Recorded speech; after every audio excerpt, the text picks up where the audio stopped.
যতই চেষ্টা করো না কেন গোপাল, জিতবো তো আমি। তাই নাকি? দেখুন তবে।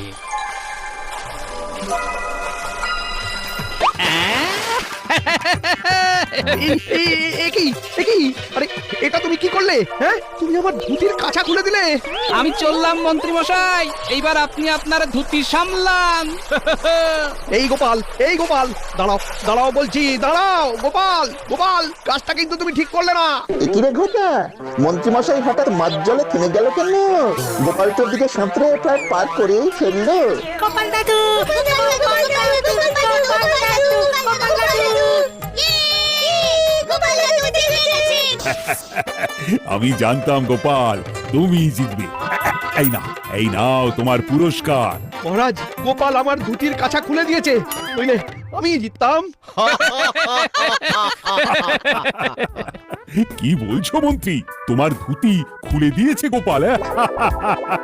মহারাজ, আপনি যতই হাসুন, এটা কিন্তু গোপাল অন্যায় করেছে। আগে ধুতির কাছা খোলা যাবে না এমন তো প্রতিযোগিতার নিয়মে কোথাও লেখা ছিল না মহারাজ। হ্যাঁ সেটাই তো, মুদ্রা কথা হলো তোমরা দুজনেই জ্বলেছিলে। এইবার যে প্রথম ডাঙা এসেছে সেই জিতেছে, তাই আমার চোখে গোপালই হলো প্রথম। কিন্তু কিন্তু মহারাজ, আমার সিদ্ধান্তই চূড়ান্ত সিদ্ধান্ত।